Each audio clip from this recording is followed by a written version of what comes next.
Avance, pasteur. Et il dit, et pourquoi vous inquiétez-vous au sujet du vêtement? Considérez comment croissent les lys des champs, ils ne travaillent ni ne filent. Cependant, je vous dis que Salomon, même dans toute sa gloire, n'a pas été vêtu comme l'un d'eux. Si Dieu revêt ainsi l'herbe des champs qui existe aujourd'hui et qui demain sera jeté au four, ne vous vêtira-t-il pas à plus forte raison, gens de peu de foi? Ne vous inquiétez donc pas et ne dites pas que mangerons-nous, que boirons-nous, de quoi serons-nous vêtus? Ce n'est pas les questions que vous vous posez dans vos maisons?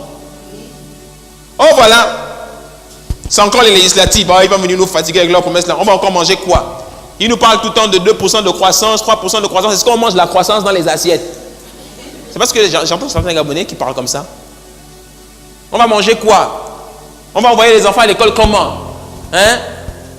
C'est parce que vous passez la majeure partie de votre temps avec les païens que vous parlez comme eux au bout d'un moment. On va envoyer les enfants à l'école comment? On va payer l'école comment? On va manger comment? C'est compliqué. Le pays est à terre. Il n'y a rien. Toujours les mêmes. C'est toujours eux. Toujours eux. Toujours eux. On n'a rien. C'est compliqué. Etc. etc. Dieu dit, mais ça, ce n'est pas des paroles de foi, ça.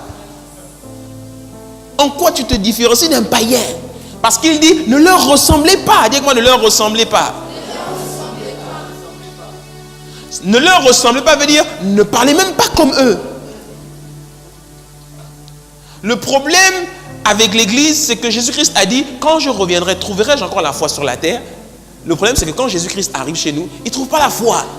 Nos attitudes ne démontrent pas la foi. Nos comportements ne démontrent pas la foi. Comment nous nous vêtons, comment nous habillons, comment nous comportons les uns avec les autres, comment nous comportons avec les païens, ça ne démontre pas la foi.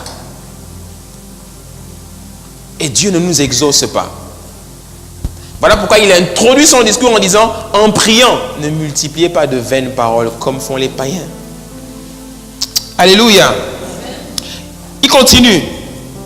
Gens de peu de foi, si Dieu revêt ainsi l'herbe des champs qui existe aujourd'hui et qui demain sera jeté au four, ne vous vêtira-t-il pas à plus forte raison, gens de peu de foi? Verset 31, ne vous inquiétez donc pas et ne dites pas que mangerons-nous, que boirons-nous, de quoi serons-nous vêtus? Verset 32, car toutes ces choses, ce sont les païens qui les recherchent. Regarde ce qu'il dit ensuite, votre Père Céleste, dis avec moi notre Père Céleste. Votre Père Céleste sait que vous en avez besoin. Il sait cela. Point. Quand il s'arrête sur le point ici, avant de donner la dernière parole, il vient de démonter Maslow. Il vient de dire, votre Maslow là, c'est un petit joueur. Il m'énumère les besoins physiologiques, sociaux, etc. Et il est en train de nous dire que pour résoudre tous ces problèmes-là, il faut avoir le travail dans la vie, il faut être en communauté, etc. Non. La source de votre bonheur et de votre prospérité n'est ni dans le travail, ni dans les gens. La source de votre bonheur et de votre prospérité, ce que j'appelle la clé de l'économie du royaume, c'est ce que Jésus-Christ dit ici, votre Père Céleste.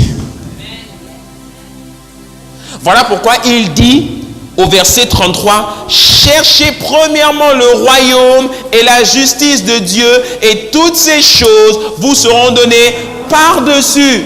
Verset 34, ne vous inquiétez donc pas du lendemain, car le lendemain aura soin de lui-même. À chaque jour suffit sa peine. Alléluia. Acclame un peu le Seigneur.